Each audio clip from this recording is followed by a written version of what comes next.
Hey guys, I'm Silwolf. And I'm Kel from Fantastic Farben. And today we're going to do a Furby motor repair. With a DVD player. Which sounds really bizarre. But apparently there is a motor in here that we can use that can fix a broken Furby motor. So, we basically need the motor that powers opening the door of a DVD player, which is this one, which you can normally identify. It's normally the one that's closest to the mechanism that controls the things. So, but to identify a Furby with a broken motor, I'm just going to put some batteries in.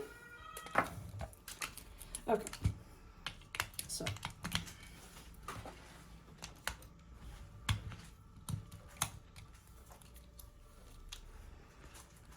this is the issue we're facing with this Furby. don't know why the batteries don't We have pre-skinned it for you, because that always takes a while.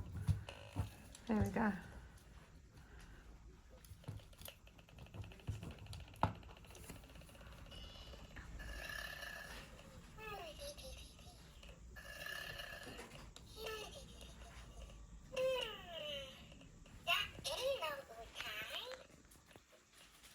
So, it's not moving at all. It's making distinctive clicking noises.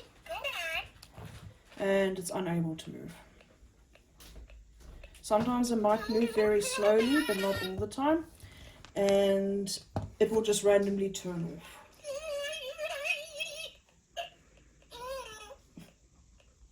It sounds very ill. Yeah, poor thing. But we shall fix it. So, yeah, now it's just turned off. And then if I do that, it wakes up again, but then it will just eventually turn off again. Yeah, so it's turning off randomly, just shutting down. Yeah, because basically it's not getting enough power because the motor is too weak, which means we need to replace it. There we go. So now I need to figure out how to get this out of here, because every DVD player is different, or CD player if you will. Alright. Okay, so we've taken the DVD door apart and this is what remains. We don't need this motor, which looks close. We need this one over here. And of course it is attached to this little board, and I need to basically unattach it.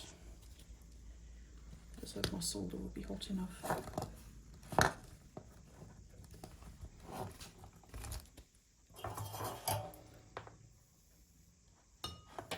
Oh, I burnt my hand. Oh no, don't do that.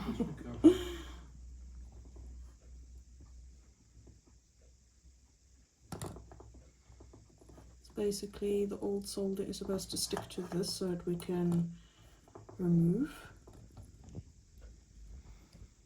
this so that we can use it. Okay, that one has almost come off. As you can tell, I'm a newbie to soldering, but hey, we have to all start somewhere. And I haven't done it since I was at school, and we used to do it in design technology. Oh, that's cool that you could do it at school.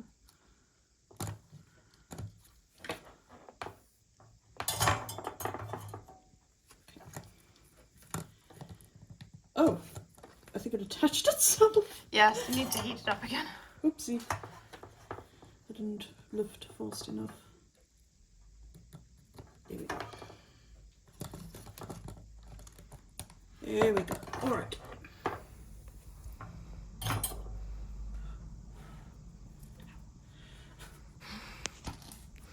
Okay. So here's our motor. And now we need to get the old motor out of the Furby, which is stored in this little compartment.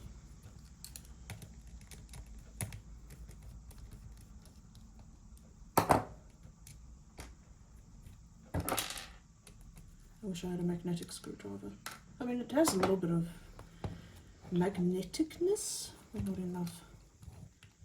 Now this should come out unless I missed a screw somewhere. Oh, I think There's one at the top, is there? Yeah, I think this has to come loose. Oh yeah. Oh yeah, I think the circuit, does the circuit board come off attached to it? I can't remember now. No, that was the other one that the guy used in the video. Alright, I've only done this once, so I'm a little bit out of practice.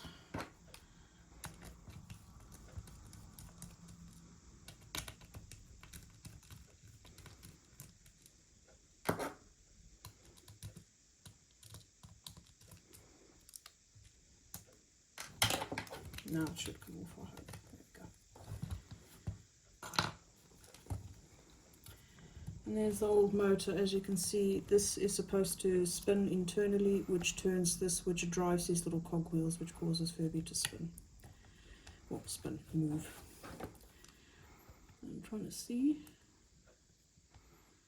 It looks like it's oiled enough, but then this one is not. Oh no, it is. It's fine. I just thought, oh, maybe it just needs an oil. Alright. I need to unplug the motor.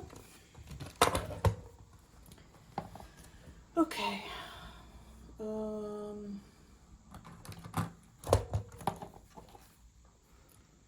As you can see, they're basically the same thing. I just need to figure out now. Red cable. And the brown cable. So this here will probably be the positive side. Could you hand me a red marker, please? Yes. Well, any red marker? One of the black ones at the top. Yeah, a little bit higher. Up here? Yes. That one? Yes, perfect. Now the other one's water-based, so that works. Oh yeah. So I just need something that I can mark it so I remember where the positive end is. So I'm just going to make a mark as best as I can.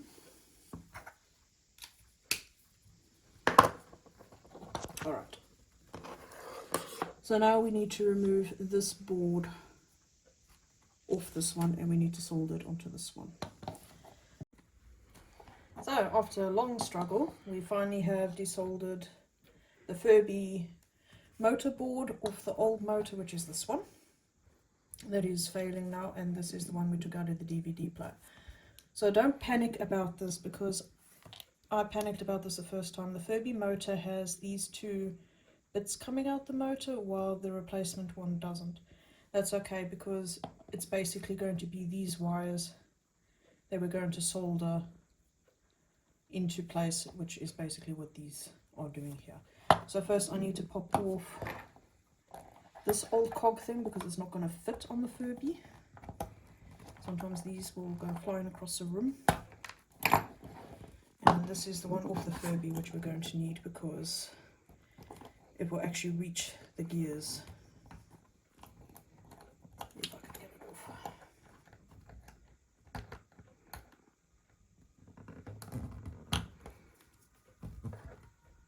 I'll need a fork for that. Could you get me a fork, please? A fork. Fetch the fork! Fetch the fork, please. But no, don't panic about the solder job because the old soldering is really, really hard. I don't know, it might just be my soldering iron because it's very cheap. But I have managed to get it off. You can see that there are splits in the board here, which are going around, thank you, which are going around these things here, which obviously the new motor doesn't have. So we need this. And that flies across the room as well. Oh, I hope not.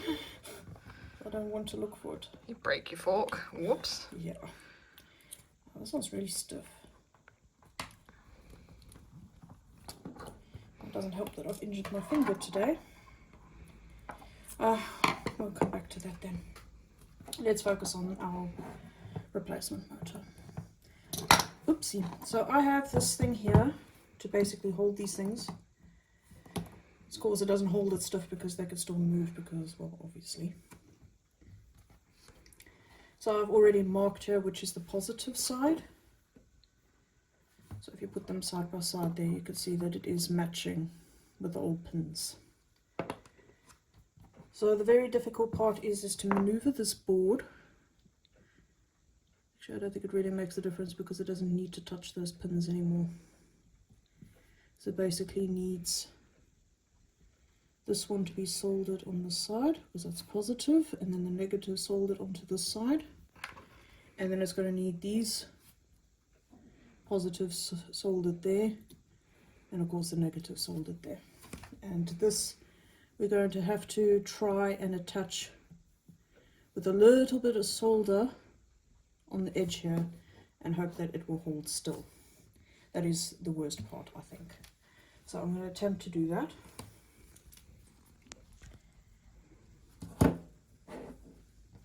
So it's easy if you could stop the board from moving around so much. So I always try to line it up a little more or less where those things usually are, but it's not a necessity. And you wish you had more hands? I wish I had more hands, absolutely, because this is really awkward. Yeah, I need and more it's all hands. fallen off. We'll be right back. Yeah. Right, here we go. We've successfully switched over the motors, and now we're putting it back in the Furby.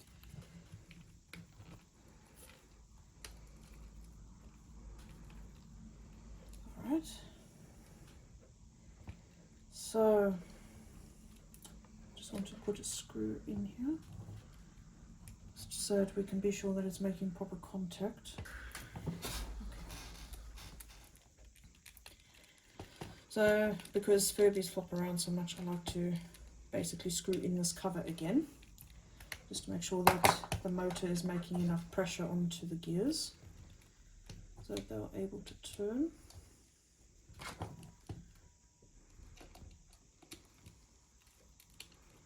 Oh, it's not going in the hole, is it? Oh, missed that. There we go.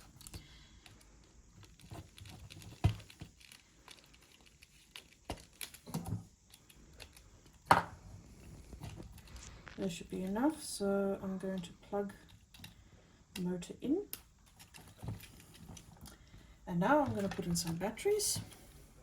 Moment of truth. Moment of truth after all that hard work.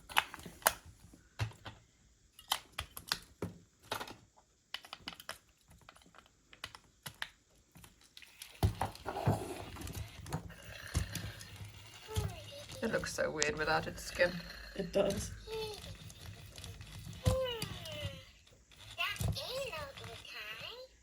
And there, we have successfully repaired a Furby.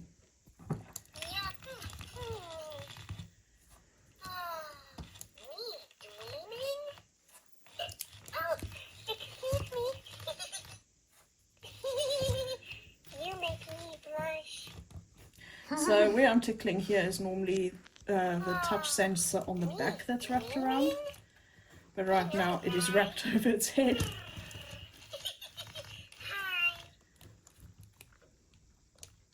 It's certainly behaving a lot better now. Yeah, there we go.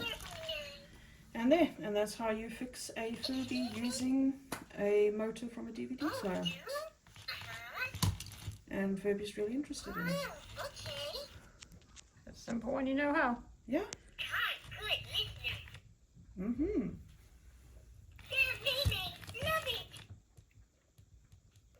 And there we go. Well, I hope you enjoyed watching this small educational video.